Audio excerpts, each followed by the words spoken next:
نحمده ونصلي على رسوله الكريم اما بعد بسم اللہ الرحمن الرحیم۔ نبی اکرم صلی اللہ علیہ وسلم کا ارشاد ہے کہ جو شخص دو نمازوں کو بلا کسی عذر کے ایک وقت میں پڑھے وہ کبیرہ گناہوں کے دروازوں میں سے ایک دروازے پر پہنچ گیا۔ فائدہ: حضرت علی رضی اللہ تعالی عنہ فرماتے ہیں کہ آقا نے ارشاد فرمایا کہ 3 چیز میں تاخیر نہ کر: ایک نماز جب اس کا وقت ہو جائے، دوسرے جنازہ جب تیار ہو جائے، تیسری بے نکاحی عورت جب اس کے جوڑ کا شوہر مل جائے، یعنی فوراً نکاح کر دینا۔ بہت سے لوگ جو اپنے کو دیندار بھی سمجھتے ہیں اور گویا نماز کے پابند بھی سمجھے جاتے ہیں، وہ کئی نمازیں معمولی بہانے سے، سفر کا ہو، دکان کا ہو، ملازمت کا ہو، گھر آ کر اکٹھی ہی پڑھ لیتے ہیں۔ یہ گناہ کبیرہ ہے کہ بلا کسی عذر، بیماری وغیرہ کے نماز کو اپنے وقت پر نہ پڑھا جائے۔ گو بالکل نماز نہ پڑھنے کے برابر گناہ نہ ہو، لیکن بے وقت پڑھنے کا بھی سخت گناہ ہے، اس سے تو خلاصی نہ ہوئی۔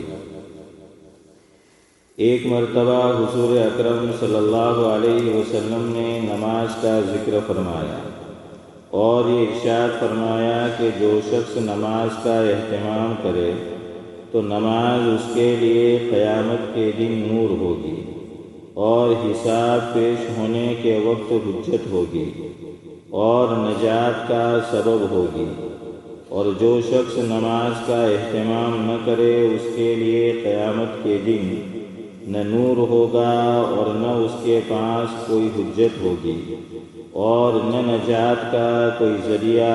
اس کا حشر فرعون، حامان اور ابی بن خلف کے ساتھ ہوگا۔ فائدہ: فرعون کو تو ہر شخص جانتا ہے کہ کس درجے کا کافر تھا، حتیٰ کہ خدائی کا دعویٰ کیا تھا، اور حامان اس کے وزیر کا نام ہے، اور ابی بن خلف مکہ کے مشرکین میں سے بڑا سخت دشمنی اسلام تھا۔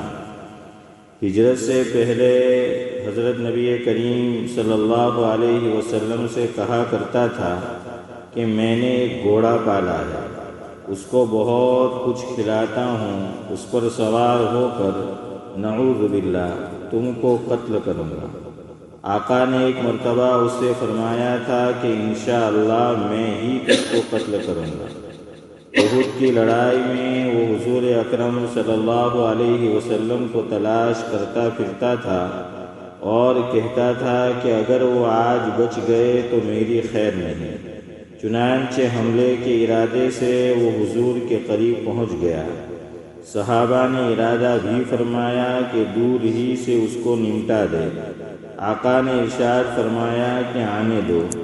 جب وہ قریب ہوا تو حضور اکرم صلی اللہ علیہ وسلم ایک صحابی کے ہاتھ میں سے برچھا لے کر اس کے مارا جو اس کی گردن پر لگا، اور ہلکا سا خراش اس کی گردن پر آ گیا، مگر اس کی وجہ سے گھوڑے سے لڑکتا ہوا گرا اور کئی مرتبہ گرا اور بھاگتا ہوا اپنے لشکر میں پہنچ گیا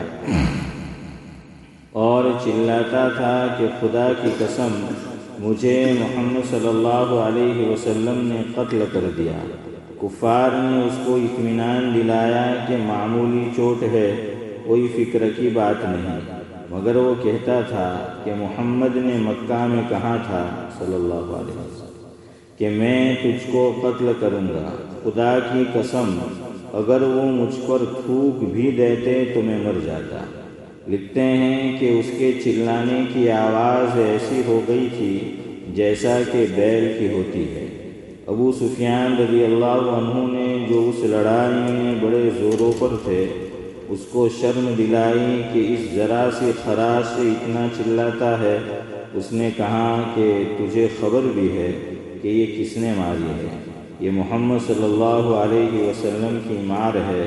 مجھے اس سے جس قدر تکلیف ہو رہی ہے، لات اور عزا 2 مشہور بتوں کے نام ہے، کی قسم اگر یہ تکلیف سارے حجاز والوں کو تقسیم کر دی جائے تو سب ہلاک ہو جائیں۔ محمد صلی اللہ علیہ وسلم نے مجھ سے مکہ میں کہا تھا کہ میں تجھ کو قتل کروں گا۔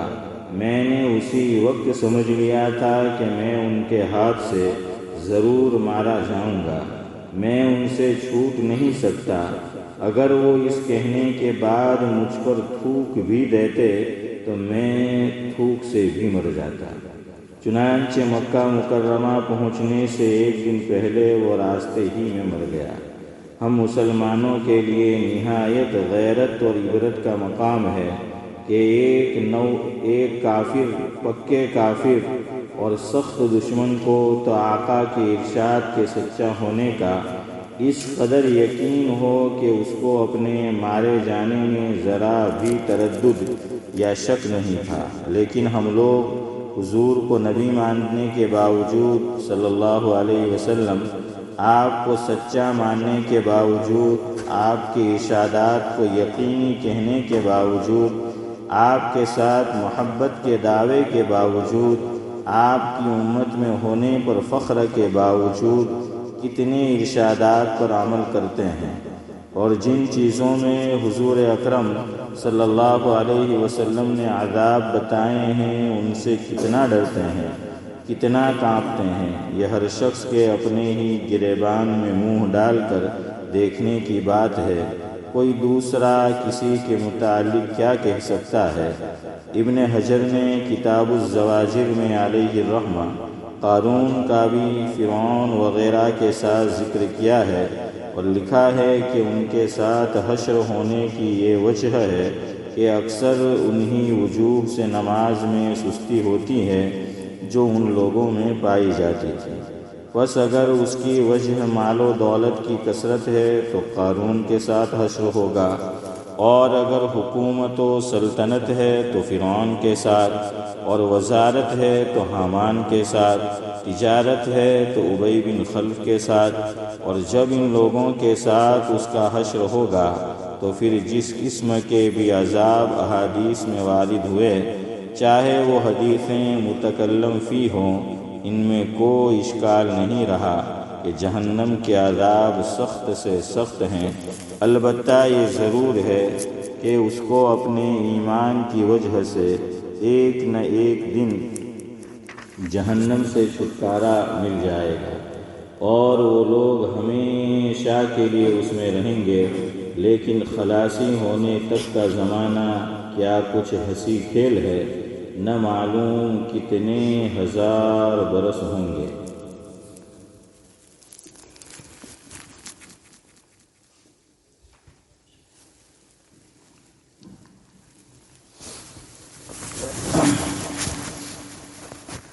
بزرگان محترم،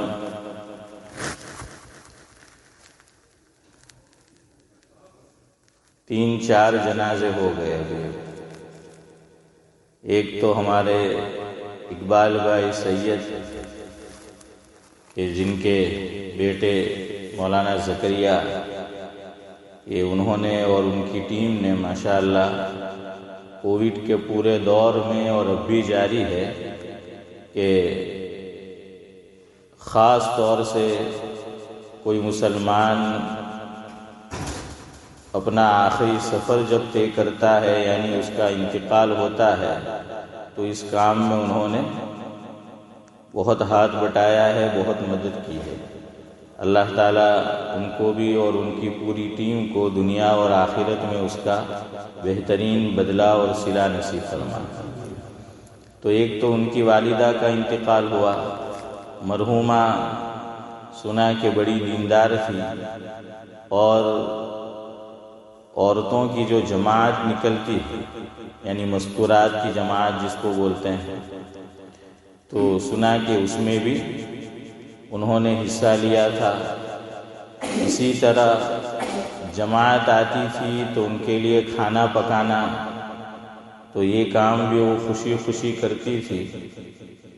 دوسرا بئی معنی وہ خوش قسمت تھی کہ ایک بیٹا ماشاءاللہ عالم دین ہے اور دوسرا جو چھوٹا بیٹا ہے وہ حافظ قرآن ہے۔ تو اللہ تبارک و تعالی مرحومہ کی بھی بال بال مغفرت فرمائے، جنت الفردوس میں اعلیٰ مقام سے نوازے، پسماندگان کو صبر جمیل و اجر جزیل عطا فرمائے۔ دوسرا جنازہ جو آج ہوا، انتقال تو کل ہوا تھا، عثمان چچا جھگڑا، تو آج ہی مجھے تو پتہ چلا کہ وہ یوسف بھائی امیرا ان کے رشتے میں بہنوئی ہوتے تھے۔ تو ان سے تو میں زیادہ واقف نہیں ہوں، لیکن جہاں تک ان کی شکل اور ان کا حلیہ میرے سامنے آ رہا ہے تو شاید وہ خضاب لگاتے تھے داڑھی میں، صحیح ہے؟ ہاں، اور ایک خاص ٹوپی پہنتے تھے جس کو نہرو کیپ اور نہرو ٹوپی وہ کہا جاتا ہے۔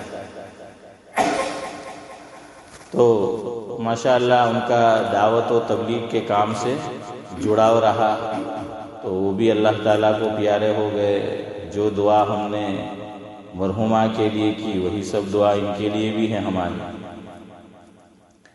اسی طرح برمنگھم کے اندر ایک بڑے عالم دین کا کل انتقال ہو گیا، حضرت مولانا ابو ظفر، بڑے عالم تھے، تقریباً 35 سال تک انہوں نے مسجد کی خدمت کی۔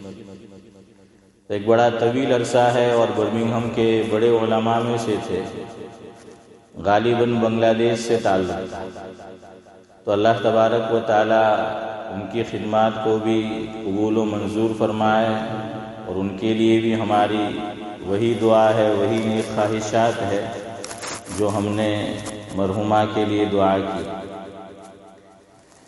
ایک بات یہاں اور یاد رکھے، دیکھیے یہ کوئی میرا آج سے معمول نہیں ہے، بلکہ کافی عرصے سے معمول ہے کہ انڈیا ہو، پاکستان ہو، یا ہمارا یہ علاقہ ہو یا یہ ملک ہو، کسی کا انتقال ہوتا ہے اور میں ان کے حالات سے تھوڑا بہت واقف ہوتا ہوں۔ تو چونکہ الحمدللہ ہماری مسجد کے اندر برسوں سے ایک نظام چل رہا ہے کہ پیر سے لے کر جمعرات تک یہ مجلس ہوتی ہے، تو اس میں وقت بھی ہوتا ہے، موقع بھی ہوتا ہے، تو ہم اس جانے والے کے، چونکہ آقا کا ارشاد ہے کہ اذکروا محاسن موتاکم او کما قال علیہ الصلاۃ والسلام، تو کچھ نہ کچھ ہم ذکر خیر کرتے ہیں۔ اب کسی کو یہ اعتراض نہیں ہونا چاہیے کہ بھئی فلاں کا انتقال ہوا تو اس کے متعلق کچھ نہیں کہا، فلاں کا انتقال ہوا تو اس کے متعلق کچھ نہیں کہا۔ بھائی جب ہم نہیں جانتے، ان کے احوال سے واقف نہیں ہیں، تو کیا کہیں گے؟ جس سے ہمیں واقفیت ہوتی ہے، ہم جان رہے ہوتے ہیں، مجھے ذاتی طور پر پتہ ہوتا ہے یا کسی نے کچھ بتایا تو ہم ذکر خیر کرتے ہیں۔ اور اگر کسی، چاہے ہمارے علاقے کا آدمی ہو، ہاں میں چہرے سے جانتا ہوں، وہ مجھے جانتے ہیں، لیکن میں ان کے حالات سے جو ہیں پورے طور پر یا تھوڑا بہت بھی واقف نہیں ہوں، تو ان کے متعلق ہم سوائے دعا یا کلمات کے اور کچھ بیان نہیں کر سکتے۔ اس لیے بھئی کبھی کوئی اعتراض نہ کرے، دل میں بات نہ آئے کہ فلاں کے متعلق نہیں کہا، فلاں کے متعلق جو ہے وہ کہا۔ اب جس کے متعلق پتہ ہوتا ہے تو ہم کہتے ہیں۔ دوسرا ایک عمل جو پچھلے 3-4 میت ہوئے اور ان کی نماز جنازہ ہماری مسجد کے اندر ادا کی گئی، تو اللہ تعالیٰ تمام مصلیوں کو جزائے خیر دے۔ ایک بہت اچھا کام الحمدللہ، یا آپ کہہ دیجئے کہ عمل اور معمول میں اس کو لے آئے، اس عمل کو، وہ میں دیکھ رہا ہوں کہ اچھا ہو رہا ہے۔ اللہ کرے کہ یہ آگے بھی اسی طرح جو ہے چلتا رہے۔ وہ عمل یہ کہ فرض نماز ادا ہوتی ہے، فرض نماز کے بعد ہم 2 رکعت سنت مؤکدہ پڑھتے ہیں، اور چونکہ ظہر کی نماز مجھے پڑھانی ہوتی ہے اور نماز جنازہ عام طور پر نماز ظہر کے بعد بھی ہوتی ہے تو اعلان مجھے ہی کرنا پڑتا ہے۔ حضرت امام صاحب ہوتے تو وہ کرتے، لیکن چونکہ نماز کی ذمہ داری میری ہے تو ظاہری بات ہے کہ مجھے ہی کرنا ہے اور مجھے ہی کرنا چاہیے۔ تو ہم اعلان کرتے ہیں کہ بھئی 2 رکعت سنت مؤکدہ پر اکتفا کرے اور اس کے بعد پیسیج کے اندر، صحن کے اندر جو نماز جنازہ ادا ہونے والی ہے اس میں شامل ہو جائے۔ الحمدللہ ثم الحمدللہ۔ آپ سب کا شکریہ بھی ادا کرتا ہوں اور بڑی خوشی ہوئی۔ اللہ تبارک و تعالی تمام کو دنیا اور آخرت میں اس کا بہترین صلہ اور بدلہ دے، اور تمام کی نیک تمنائیں، نیک خواہشات یہ اللہ تعالیٰ پوری فرمائے۔ تو بڑا اچھا ماحول دیکھنے میں آیا کہ لوگ سنت مؤکدہ ایک تو جلدی ماشاءاللہ پڑھ لیتے ہیں فوراً نماز کے بعد اور پھر شامل ہو جاتے ہیں، ورنہ آپ نے پہلے دیکھا ہوگا کہ وہ پکارتے رہنا پڑتا تھا کہ بھائی چلو جلدی سنت ختم کرو، نفل ختم کرو، اوراد و وظائف ختم کرو، یا کہہ رہے کہ بھائی فلاں صاحب ابھی نماز پڑھ رہے ہیں، فلاں صاحب ابھی نماز پڑھ رہے ہیں، تو اس میں کافی دیر ہوتی ہے۔ تو دیکھیے شریعت نے ہر چیز کے درجات رکھے۔ تو میں نے آپ کو لاسٹ ویک بھی بتایا تھا کہ الحمدللہ یہ بھی اللہ کا شکر ہے کہ ہم اللہ تعالیٰ کی عبادت تو کر رہے ہیں، اللہ تعالیٰ کو راضی کرنے والے اعمال تو ماشاءاللہ ہم کر رہے ہیں، ہم مسجد میں بھی آتے ہیں، لیکن شریعت نے اسی عبادت کو جسے میں اور آپ کر رہے ہیں اس کے کچھ آداب بتایا، اس کو خاص طور سے کرنے کا طریقہ بتایا، اس کے اندر درجات رکھیں، تو اس کا بھی خیال کرنا چاہیے۔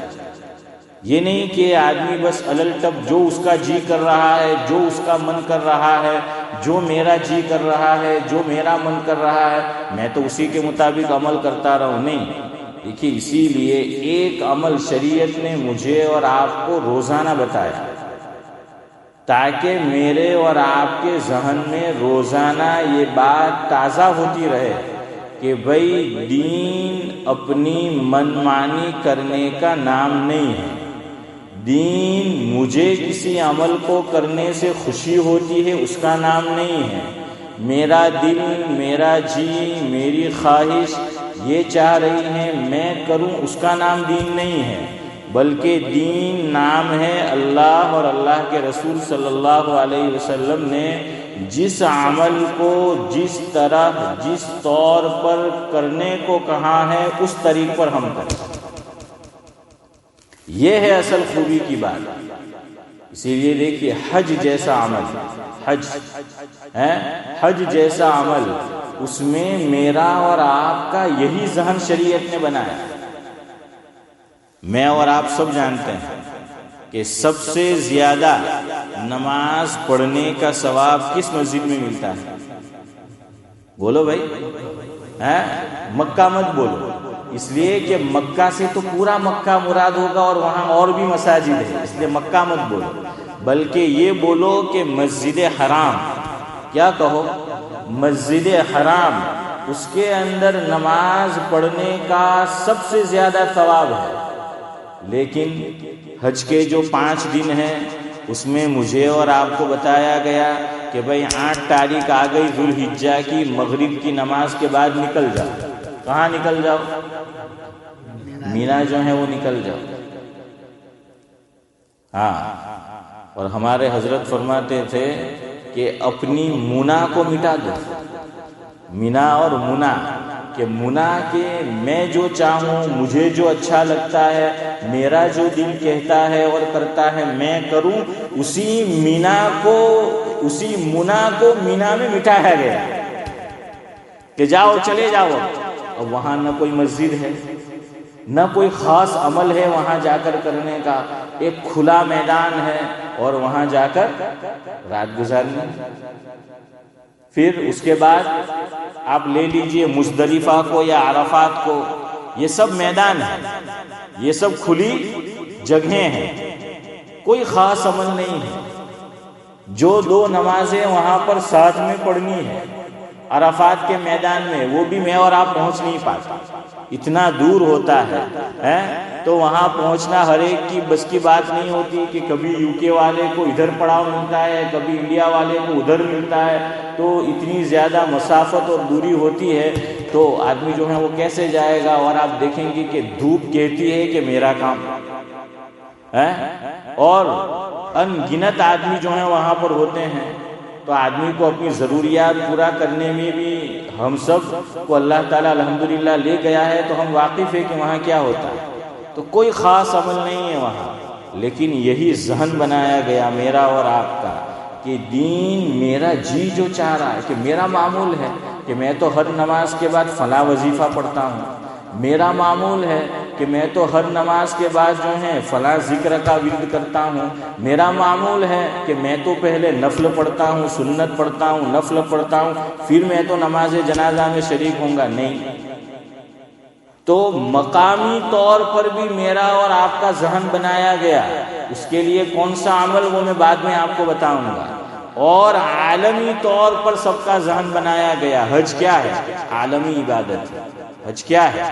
حج خاص مقام پر ہوتی ہے، لیکن حج عالمی عبادت ہے کہ دنیا بھر سے مسلمان وہاں لبیک اللہم لبیک لبیک لا شریک لک لبیک ان الحمد والنعمت لک والملک لا شریک لک، سب کا ایک نعرہ ہے، سب کا ایک نعرہ ہے۔ تو اسی کو لگاتا ہوا آدمی جو ہے وہ آتا ہے، تو وہاں بتایا کہ اب اگر کوئی آدمی عرفات نہ جائے اور یہ کہیں کہ نہیں حرم شریف میں کعبۃ اللہ ہے، اور میں اور آپ ہم سب جانتے ہیں کہ کعبہ کو دیکھنا بھی کیا ہے؟ عبادت ہے۔ کعبۃ اللہ کو دیکھتے رہنا یہ بھی عبادت ہے، تو چلو ہم کعبۃ اللہ کو دیکھتے رہیں گے اور یہاں پر ہم نماز پڑھیں گے تو اس کا اتنا زیادہ جو ہے وہ ثواب ہے، میں تو عرفات نہیں جاتا۔ تو بھائی یہ عرفات نہیں گیا اور یہاں جو عمل کر رہا ہے وہ خرافات ہے شریعت کی نظر میں۔ جاوید بھائی کیا دیکھ رہے ہو ادھر ادھر؟ کوئی پیسنجر نہیں ہے ادھر، ہیں؟ اچھا اچھا، ہاں، تو اس سے ذہن بٹتا ہے، کبھی کوئی ادھر دیکھے کبھی کوئی ادھر دیکھے، یا تو تم مجھے دیکھو ہیں یا پھر نیچے دیکھو۔ تو بہرحال عرفات کے اندر اگر نہیں گیا تو وہ خرافات ہوگی شریعت کی نظر میں۔ وہ اقبال کا بڑا اچھا شعر ہے، اللہ کرے یاد آ جائے، یہ امت خرافات میں کھو گئی۔ اس سے پہلے کیا ہے، کسی کو یاد ہے؟ ہاں، حقیقت روایات میں کھو گئی۔ اللہ جزائے خیر دے اقبال کو، اقبال نے بڑے پتے کی بات کہی ہے مرزا صاحب، ہاں مرزا صاحب بھی اقبال کے سیالکوٹ کے ہیں، تو اقبال کہتے ہیں کہ حقیقت روایات میں کھو گئی اور یہ امت خرافات میں کھو گئی۔ تو یہی ہے ہمارا حال۔ اور آپ کو میں اللہ کے گھر میں بیٹھ کر ایک بات بتا رہا ہوں، اور وہ میں نے خود سنا ہے کیسٹ کے ذریعے سے، اور چونکہ کافی بیانات ہیں میرے پاس حضرت کے، اس لیے وہ ڈھونڈنا پڑے گا اگر آپ سننا چاہے تو، لیکن ہے میرے پاس۔ اس سے مراد ہے حضرت مولانا مفتی سعید احمد صاحب پالن پوری نور اللہ مرقدہ نے ایک جگہ بیان میں، ہماری مسجد میں نہیں کہیں اور فرمایا تھا، تو وہ کیسٹ میں ہے میرے پاس، کہ ایک جگہ فرمایا جس کا مفہوم یہ ہے کہ گجراتی قوم ایسی ہے کہ وہ سنت کو چھوڑ دے گی، اور اس سے آگے فرمایا کہ دین کو چھوڑ دے گی، لیکن رسم و رواج کو نہیں چھوڑ۔ اللہ کے گھر میں بیٹھو، یہی الفاظ کہ اور گجراتی قوم یہ کہاں ہے؟ حضرت خود بھی تو گجراتی ہیں، فرمایا کہ گجراتی قوم سنت چھوڑ دے گی، اس سے آگے دین چھوڑ دے گی۔ دین چھوڑنے کا معنی یہ نہیں کہ اسلام سے نکل گیا، بلکہ اس کو پتہ ہے کہ دین کیا کہہ رہا ہے، یہ مطلب ہے بھائی کیا کہہ رہا ہے، اس کے باوجود دیکھی اندیکھی کرے گا کہ سنت چھوڑ دے گی، دین چھوڑ دے گی، لیکن رسم و رواج کو اور جو عادت پڑی ہوئی ہے اس کو نہیں چھوڑے گی۔ تو یہ مزاج نہیں بنا، تو یہ میرا اور آپ کا مزاج بنایا گیا لیکن ہم لوگ ماشاءاللہ عبادت کرتے ہیں، مسجد میں وقت بھی دیتے ہیں، سب کچھ کرتے ہیں، لیکن جو میرا جی کہتا ہے، جو میرا من کرتا ہے، جس میں میرے دل کو خوشی ملتی ہے تو ہم وہی کرتے ہیں، الا ماشاءاللہ ہر جگہ لگتا ہے۔ تو یہ ذہن بنایا گیا، دیکھیے اس کا حج ہی نہیں ہوگا، فاروق بھائی، کوئی آدمی عرفات میں نہیں گیا تو اس کا حج ہی نہیں ہوگا، حالانکہ وہ کعبۃ اللہ میں بیٹھا ہوا ہے، حسن بھائی کعبۃ اللہ میں بیٹھا ہوا ہے اور بیٹھا بھی عبادت کر رہا ہے، بلکہ آپ کہہ لیجئے کہ اس میں جو سب سے بابرکت جگہ ہے حجر اسود، تو وہاں وہ عبادت میں مشغول ہے، لیکن شریعت کہے گی کہ تیرا فریضہ ادا نہیں ہوا۔ تو میں اور آپ صرف کام کرتے ہیں، شریعت نے کوئی عمل بتایا اس کی روح پہ غور نہیں کرتے۔ شریعت کا ہر عمل، حضور کا ہر فعل مجھے اور آپ کو پردے کے پیچھے سے کوئی نہ کوئی سبق دے رہا ہوتا ہے کہ بھائی اس سے مجھے اور آپ کو کیا سبق حاصل کرنا ہے۔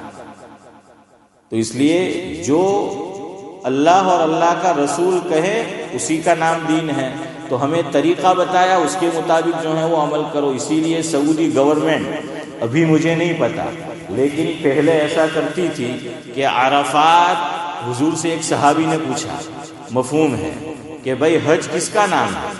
تو آقا نے جواب میں چودھری صاحب فرمایا الحج العرفہ، او کما قال علیہ الصلوۃ والسلام، کہ حج عرفہ کا نام ہے۔ اس لیے ایک سیکنڈ، ایک گھڑی بھی عرفات کے اندر رکنا ضروری ہے، ورنہ اس کا حج نہیں ہوگا۔ اسی لیے سعودی گورنمنٹ اگر کوئی ہاسپٹل میں ہے حاجی تو چارٹر فلائٹ ہوتے تھے، اگر وہ ہے نا، اگر وہ نہیں جا سکتا بیچارہ تو اس کا حج خراب نہ ہو نورانی بھائی، اس لیے کیا کرتے تھے، چارٹر فلائٹ کے اندر اس کو لے جا کر نیچے بھی نہیں اتارتے تھے، فضا سے گزار دیتے تھے۔ یہ بھی مسئلہ یاد رکھو، نیچے زمین پر عرفات کے میدان میں پاؤں رکھنا ضروری نہیں ہے، اگر وہاں سے بھی گزر گئے فضا کے اندر سے اس کا حج ہو گیا۔ اب اس کے بعد آپ سوچیں گے محبوب بھائی اور بھی عمل ہے، طواف کرنا ہے اور دوسری قربانی وغیرہ، تو شریعت نے اس کا کوئی نہ کوئی بدل رکھا ہے۔ بدل جانتے ہو نا، جیسے قربانی کے اندر اصل تو حضرت اسماعیل علیہ السلام کے گلے پر چھری چلنی تھی حلقوم پر، لیکن نہیں چلی، اللہ تبارک و تعالیٰ نے اس کا بدل دیا۔ حضرت اسماعیل علیہ السلام کا جلیل القدر پیغمبر حضرت ابراہیم علیہ السلام کو اس کا بدل دیا، اور وہ ابھی بھی بدل چل رہا ہے۔ ہم بھی جو عمل کرتے ہیں، فدیہ جس کو بولتے ہیں، بدل فدیہ، روزہ کوئی مسلمان نہیں رکھ پاتا، نہ ابھی رکھ پاتا ہے، نہ آئندہ اس کے رکھنے کی امید ہے، تو ہم لوگ اس کی طرف سے کیا دیتے ہیں، فدیہ۔ فدیہ کا کیا معنی؟ فدیہ یعنی بدل، کہ بھائی وہ روزہ نہیں رکھ پایا تو اب اس کی جگہ چودھری صاحب کیا ہے کہ بھائی فلاں جو ہے وہ کام کر لو، وہ بدل ہے تو وہ کام کرنا ہے۔ قرآن نے یہی لفظ استعمال کیا ہے، سورہ صافات میں ہے کہ وَفَدَيْنَاهُ بِذِبْحٍ عَظِيمٍ، یہ قرآن کہہ رہا ہے کہ وَفَدَيْنَاهُ بِذِبْحٍ عَظِيمٍ، تو یہ بدل ہے۔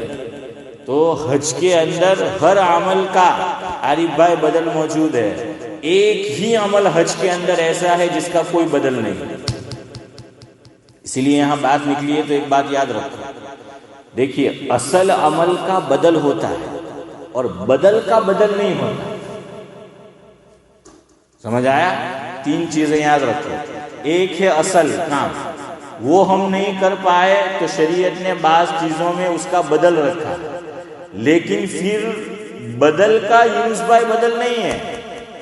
میں مثال دوں، اصل تو قربانی کے اندر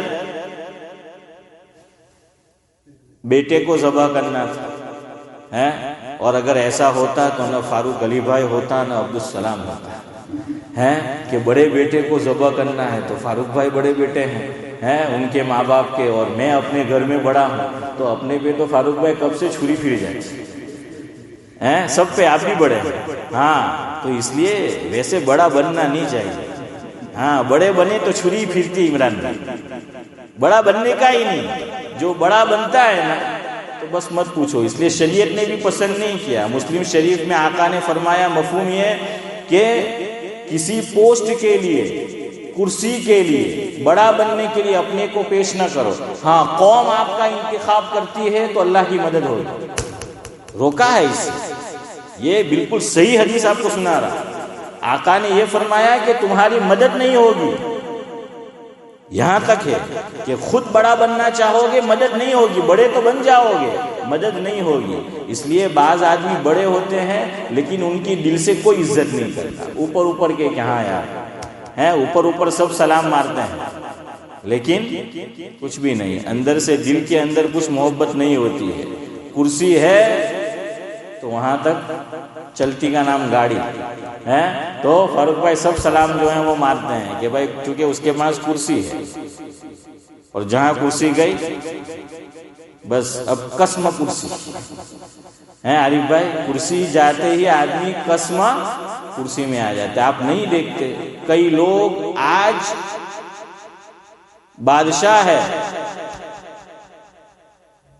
سر پہ تاج ہیں، اور آئندہ کل کی صبح آتی ہے تو سر ہی قلم کر دیا جاتا ہے، پھانسی دے دی جاتی ہے. کتنے بادشاہ ہیں آپ جانتے ہیں، میں نام نہیں لے رہا، مجھے نام بھی یاد ہے کہ وہ بڑے تھے لیکن ہاں. اور بیچارے کئی اتنے ہیں کہ جن کو ہجرت کرنی پڑتی ہے، کبھی سعودی کبھی لندن ہے.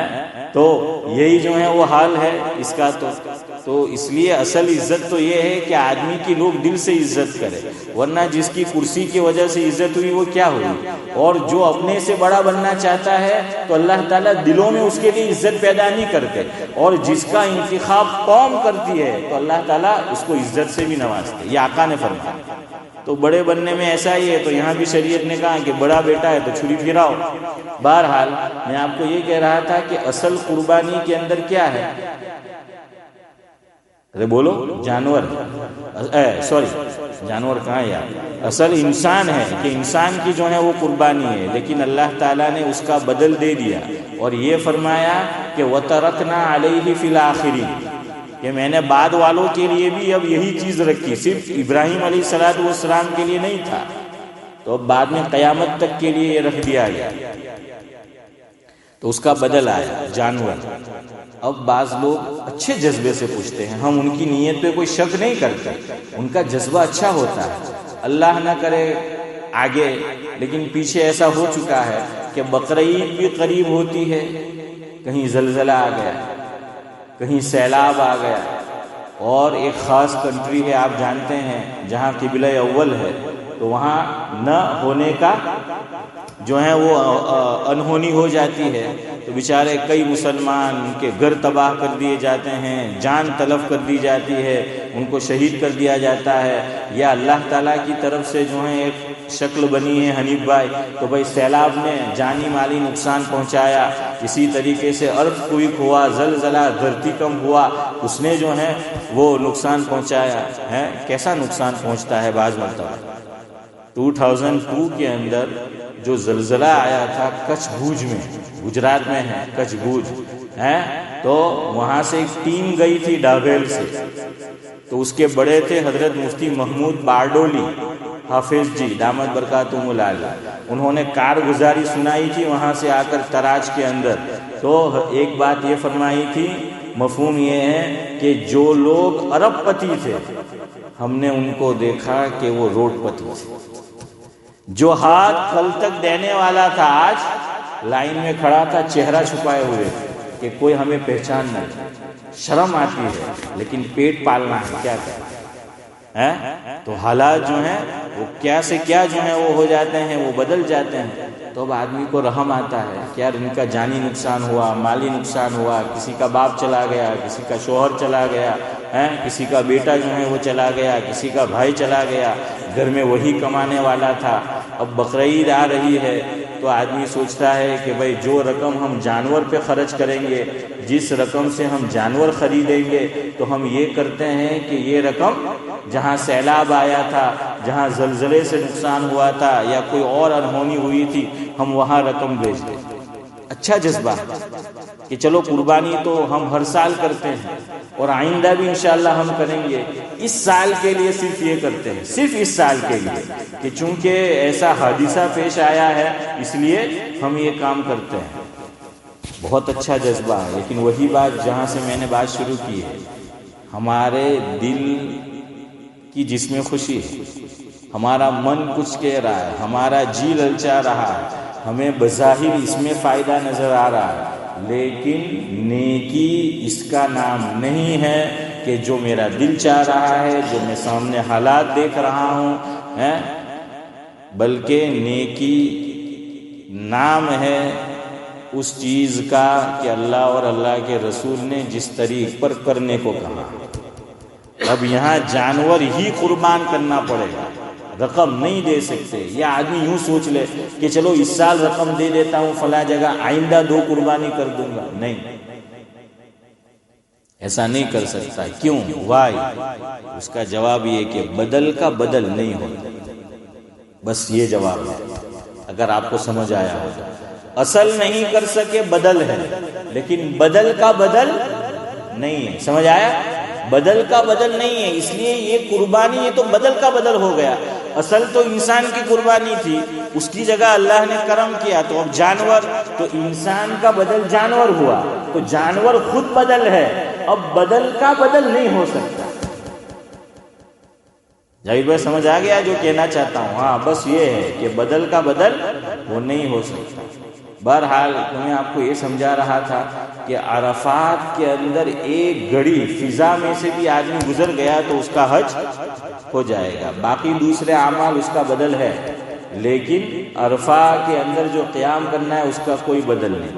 اسی لیے آپ دیکھیے اللہ تعالیٰ نے مزید ایک کرم کیا، روزانہ، یہ درمیان میں بات نکلی تو سن لو، روزانہ دن کب ختم ہو جاتا ہے؟ اسلامی پوچھنا، مغرب کے وقت دن ختم ہو گیا۔ اسی لیے فاسٹنگ، صوم، روزے کو روزہ بولتے ہیں۔ کیوں بولتے ہیں؟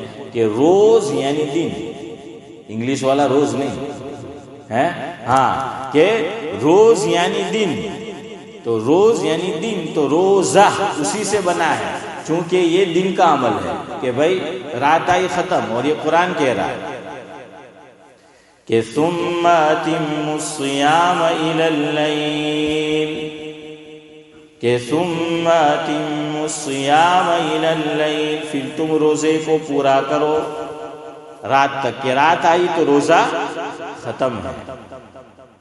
اسی لیے یہ فرمایا کہ افطار میں زیادہ دیر مت کرو۔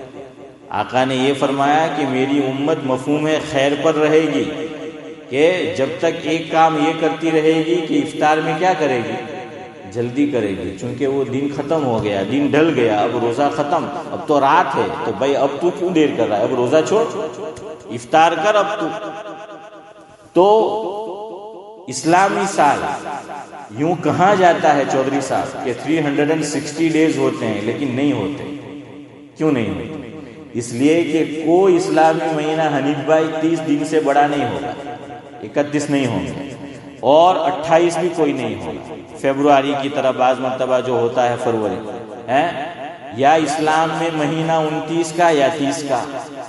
اب آپ جانتے ہیں کہ 12 مہینے کے سب چاند اشرف بھائی 30 کے نہیں ہوتے، اور الحمدللہ ہم اتنی کوشش کرتے ہیں کہ رمضان میں تو ادھر ہاتھ مارا ادھر ہاتھ مارا، اور کہیں نہ کہیں سے مار کے چاند ڈھونڈ ہی لاتے ہیں، خبر کہیں نہ کہیں سے ڈھونڈ لاتے ہیں کہ بھائی 29 جو ہیں روزے وہ ہو گئے، اور اللہ تعالیٰ سے ہم گویا کہ یوں چلو اچھی خواہش ہے کہ بھائی ایک تو فری میں دے دو 29 ہے، ایک روزہ تو فاروق بھائی کیا کرو فری میں جو ہے وہ دے دو، تو اس کا ثواب ہم فری میں لے لیں گے۔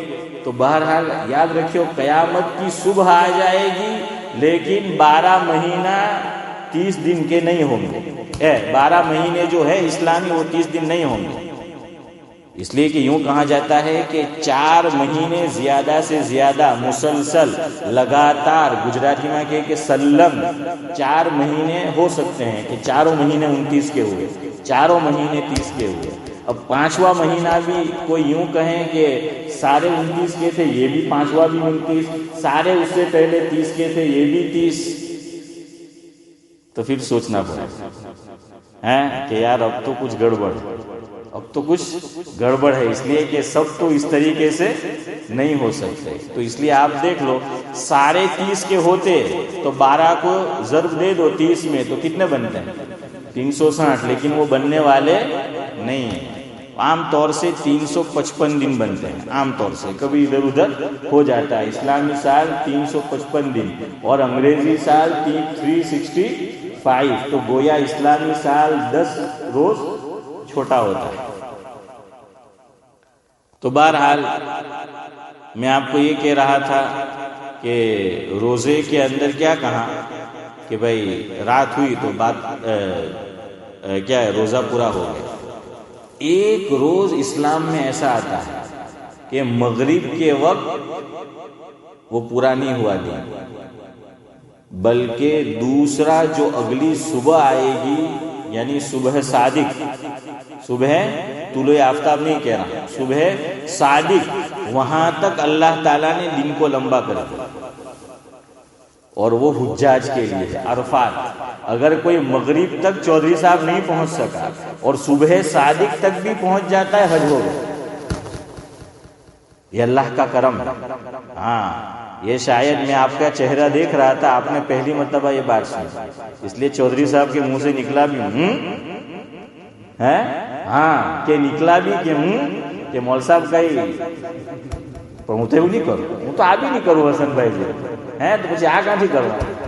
تو بہرحال جو ہے وہ میں جو بتا رہا ہوں وہ بالکل ہوش و حواس میں بتا رہا ہوں مرزا صاحب۔ تو یہ اللہ تعالیٰ نے، چونکہ دیکھیے آدمی ایک ایک پینی جوڑ کے فاروق بھائی حج میں جاتا تھا پہلے، اور آج بھی یہ تو اللہ نے اس ملک میں کرم کیا ہے۔ ان کے لیے دعائے خیر کرو، جنہوں نے ہماری دنیا اچھی بنائی، اللہ ان کی آخرت اچھی کرے۔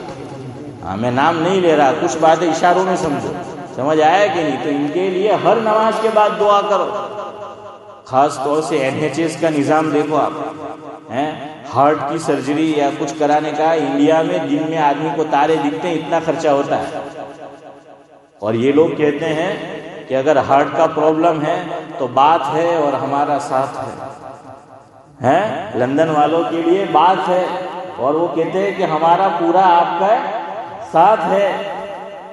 تو دیکھیے یہ لوگ کرتے ہیں۔ آج بھی ایک صاحب کہہ رہے تھے کہ ان کے لیے ہدایت کی دعا کرنی چاہیے، میں اور نورانی بھائی ان کو ملنے گئے تو میں نے کہا بالکل آپ کی بات صحیح ہے۔ اور ہمارے موسیٰ بھائی بھمجی، اللہ تعالیٰ ان کو سلامت رکھے، وہ کووڈ کے اندر ان کو مسئلہ ہوا تھا، ویک کراس میں رہے تھے کچھ دن۔ جب میری بات ہوئی تو کہنے لگے کہ مول صاحب آلو کو تو آپ ایوی خدمت کرے ہاسپٹل میں تے بھی پاچی فری۔ હવે તમે કહે کہ مول صاحب کہاں فری، ہمیں ٹیکس આપે ને۔ ارے بھائی ٹیکس تو انڈیا میں بھی આપے ہیں، وہ تو وہاں بھی دیتے ہیں۔ تو لیکن ایسی خدمت نہ بچہ کر سکتا ہے، نہ اسماعیل چچا لڑکی کرے، نہ بیوی کرے، ایسی خدمت کرتے ہیں لوگ، ہے نا۔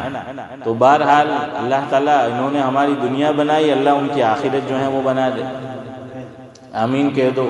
تو بہرحال میں آپ کو یہ سمجھا رہا تھا، اللہ نے کرم کیا کہ بھائی ان کا حج نہ رہ جائے، چونکہ اس کا کوئی بدل نہیں ہے۔ تو ایک معنی میں آپ کہہ سکتے ہیں حنیف بھائی کہ یہ بدل اللہ نے رکھ دیا کہ بھائی مغرب کے وقت دن ختم ہو رہا ہے، لیکن آج آپ کے لیے ٹائم کیا کر دیا، لمبا کر دیا۔ ہاں تھوڑا تو وہاں تک بھی اگر گیا تو اس کا حج وہ ہو جائے گا۔ میں تو آج جاوید بھائی یہ سنانے والا تھا، ہمارے یوسف علی حافظ جی چچا مرحوم، ان کی بات نکلی تھی، تو آج تو فاروق بھائی کے خالو اور ماسا جی حافظ عبدالحی علی بھائی، اور دوسرے ہاسپٹل ریسٹورنٹ روڈ پر تھے عبدالحی چچا علی بھائی، جو ان کے بھائی کے خسر ہوتے ہیں، تو ان کا کچھ تذکرہ کرنا تھا، اور بھی کچھ لوگوں کا جنہوں نے نقیب الاسلام سوسائٹی قائم کی، یہ مسجد بنائی، مدرسہ شروع کیا۔ تو میں وہ ٹاپک ذہن میں لے کے آیا تھا، میں نے کہا چلو یہ بات نکلی ہے تو اب ہم ہمارے وہ لوگ جو دنیا سے جا چکے ہیں تو ہم ذرا ان کو بھی یاد کر لیں، ہے نا۔ بات نکلی ہے تو ذرا آپ کو ہسٹری بتانی تھی، اس کے لیے میں ایک ربائی لکھ کر لایا تھا آپ کے لیے، تو انشاءاللہ موقع رہا تو کل وہ آپ کو سنائیں گے۔ میں نے یہ لکھا ہے وہ سن لو، کم از کم وہ وقت ہو رہا ہے۔ اصل بات تو آپ کو یہ سنانی تھی. کہتے جسے اسٹامفورڈ ہل ہے، کہتے جسے اسٹامفورڈ ہل ہے، وہ یہاں کے مسلمانوں کا دل ہے، وہ یہاں کے مسلمانوں کا دل ہے. اب میں نے اسٹوک نیوٹن نہیں کہا، میں نے صرف اسٹامفورڈ ہل کہا، تو میرے لیے پاس کچھ اس کی دلیل ہے، پروف ہے، وہ بعد میں سناؤں گا کہ میں نے کیوں صرف یہ کہا. میں نے ہیکنی نہیں کہا، میں نے اسٹوک نیوٹن نہیں کہا، میں نے اسٹامفورڈ ہل ہی کہا، تو اس کی کچھ وجہ ہے. تو میں نے لکھا ہے کہ کہتے جسے اسٹامفورڈ ہل ہے، کہتے جسے اسٹامفورڈ ہل ہے، وہ یہاں کے مسلمانوں کا دل ہے. یہاں مسلمان آباد ایک زمانے سے ہے، یہاں مسلمان آباد ایک زمانے سے ہیں، کرنا کچھ باتیں بیاں آج اسی حوالے سے ہیں. تو وہ جو ہے آپ کو کہنا تھا، واقعی ہمارا دل ہے یہ مسجد ہے، اسٹامفورڈ ہل کے اندر ہے. تو کچھ چیزیں جو ہیں وہ آپ کو سنانی تھی. انشاءاللہ وہ آئندہ مجلس میں، کچھ دنیا سے چلے گئے وہ ہمارے بزرگ، کچھ حیات ہیں، تو ہم ان کو جو ہے وہ یاد کر لیتے تھوڑا بہت. تو بہرحال چلیے میں جلدی جلدی ٹاپک جو آپ کو بات کہنا چاہتا تھا وہ پوری کروں. تو دیکھیے ایک وہ سکھایا، روزانہ ہمیں سکھایا کہ بھائی اسلام اور دین نام ہے اللہ اور اللہ کے رسول کی ماننے کا. میرا جی کہہ رہا ہے، میرا دل کر رہا ہے، اس کا نہیں. روزانہ ہمیں سبق دیا شریعت نے، کیا کہ بھائی 3 وقت میں اور آپ کوئی نماز نہیں پڑھ سکتے.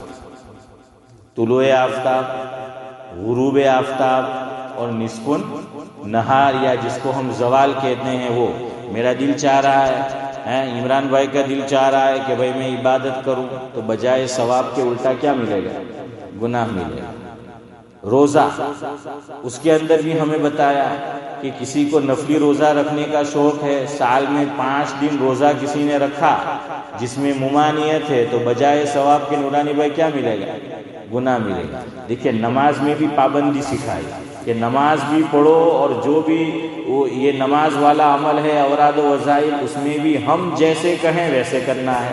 روزے میں بھی بتا دیا، حج کے اندر بھی جو ہے وہ بتا دیا، زکوٰۃ کے اندر بھی بتا دیا کہ زکوٰۃ میں اور آپ مسجد کو نہیں دے سکتے، زکوٰۃ میں اور آپ کس کو نہیں دے سکتے؟ ماں باپ کو نہیں دے سکتے. زکوٰۃ ہسبینڈ اینڈ وائف ایک دوسرے کو نہیں دے سکتے، ورنہ تو محبوب بھائی گیت دھوڑاયું نے کھچکی માં તો આપણે બધા એકબીજાને જ આપવા કરતા ہیں کہ ہسبینڈ وائف نے زکوٰۃ دینا، وائف ہسبینڈ نے. اور یہ 5 ستون ہیں اسلام کے، تو ہر ایک میں ہمیں پابندی بتائی. توحید و رسالت کو لے لیجیے، اللہ کو جیسا ماننا ہے ویسا مانا تو ہی ایمان، رسول اللہ کو جیسا ماننا ہے ویسا مانو تو ہی، ورنہ بدعت ہو جائے اور ادھر شرک ہو جائے. دیکھیے ہر چیز میں پابندی بتائے، اس لیے عمل ویسا ہی کرو جس طریقے سے کرنا. سمجھ آیا کہ تو بھائی نماز جنازہ کیٹیگری رکھی ہے، پہلے فرض، پھر فرض کفایہ، پھر واجب، پھر واجب علی الکفایہ، پھر سنت، پھر سنت علی الکفایہ، پھر نفل، اور اس کے بعد مستحب. اب آپ جواب دے دیجئے، مجلس ختم. الحمدللہ اب اس پہ عمل ہو رہا ہے، اور اللہ کرے آگے اسی طرح جاری ہے. نماز کی ہم نے فرض نماز پڑھ دی، اس کے بعد جنازہ موجود ہے، تو جنازے کی نماز سنت مؤکدہ ہے یا فرض کفایہ؟ فرض کفایہ. درجہ کس کا بڑا؟ فرض کفایہ کا بڑا، سنت مؤکدہ سے. تو ہونا تو یہی چاہیے تھا کہ فرض نماز کے بعد ہم سنت مؤکدہ بھی نہ پڑھتے اور سیدھا کیا پڑھیں؟ نماز جنازہ. اور یہی عمل حرمین شریفین میں ہوتا ہے کہ آپ جاؤ، اگر ہم نے یہاں کے مطابق السلام علیکم ورحمۃ اللہ، السلام علیکم ورحمۃ اللہ، ہم سنت پڑھنے کھڑے ہو جائیں گے، تو وہاں حرم شریف کے امام صاحب کہیں گے اللہ اکبر. عام طور پر حج کے موسم میں نماز کے بعد جنازہ ہوتا ہی ہے، ایسا ہی ہے نا. فوراً سنت نہ امام صاحب پڑھتے ہیں نہ کسی کو پڑھنے دیتے ہیں. یہی ہونا چاہیے. بلکہ شریعت میں ہے کہ جمعہ کی نماز سے پہلے وقت ہے، جنازہ آ گیا تو جمعہ پہلے نہیں، پہلے اس کو پڑھنا. اتنی جو ہے اس کو جلدی سے پڑھنے کی تاکید ہے. تو سنت مؤکدہ ہمارے بزرگوں نے یہ کہا کہ بھائی اب سنت پڑھنے فرض نماز اگر ہم نے پڑھی، کوئی قبرستان چلا جائے گا، کوئی جاب پہ چلا گیا، کوئی گھر پہ، تو سنت رہ جائے گا. اور 1-2 مرتبہ سنت ہفتے میں اگر انتقال ہوا یا مہینے میں یا 6 مہینے میں چھوٹتی رہے گی تو نفس سنت کے چھوڑنے کا عادی ہو جائے گا. اس لیے ہمارے بزرگوں نے کہا کہ جلدی جلدی کیا کر لو، سنت پڑھ لو. اس لیے بھائی سنت پڑھو، جب جنازہ ہو تو صوفی مت بن جائیے کہ آپ نے والنازعات شروع کر دی ہیں، اما یتساءلون جو ہے وہ شروع کر دی ہیں. ہاں تو اس لیے جو ہے چھوٹی چھوٹی صورت پڑھ کے جلدی. باقی اصل تو ہونا یہی چاہیے تھا کہ سنت بھی نہ پڑھتے اور سیدھے ہم کیا پڑھ لیتے، وہ پڑھ لیتے. اب آپ دیکھیے جب سنت نہیں تو بعض لوگ تو نماز کے بعد تسبیحات پڑھنے لگ جاتے ہیں، کوئی اوراد و وظائف میں مشغول ہو جاتا ہے. تو بھائی یہ شریعت کی روح اور اس نے جو کیٹیگریز رکھی ہے، جو ترتیب رکھی ہے، جو معیار رکھا ہے، اس کے ورد ہے، اس کے خلاف ہے. اس لیے کیا کرو، جلدی سے ختم کرو اور پھر جو ہے وہ چلے جاؤ. اب کبھی کسی کی رکعت بھی گئی ہوتی ہے تو خیر وہ بھی جلدی جلدی جو ہے وہ شامل اور جوائنٹ ہو جائیں گے. اس لیے الحمدللہ مجھے بڑی خوشی ہوئی، آپ نے بھی دیکھا ہوگا اب لوگ شامل ہو جاتے ہیں. تو ہمیشہ یہی مانو. دوسری ایک بات اب میں نے دیکھی ہے، وہ بھی اچھا ہے کہ جو لوگ نوافل کے عادی ہے نفل نماز پڑھنے کے، تو وہ کیا کرتے ہیں کہ جنازہ گیا اور اندر آ کر پھر وہ نفل پڑھتے. آج بھی ایسا ہوا ہے کہ میں نے کئی لوگوں کو دیکھا. تو بھائی اسی طریقے سے جو ہے وہ پڑھنا ہے. تو بہرحال اب ہمیں بھی کچھ آگے بڑھنا ہے، لیکن ٹائم کا بھی خیال کرنا ہے، گھر جا کے کھانا بھی کھانا ہے. اب اس سے زیادہ آپ کا دماغ نہیں کھانا ہے. سبحان اللہ و بحمدہ، سبحانک اللہم و بحمدک، نشہد ان لا الہ الا انت نستغفرک. بیوی کی بات مانی نا بھائی، میں نے جاوید بھائی تو نہیں مانا.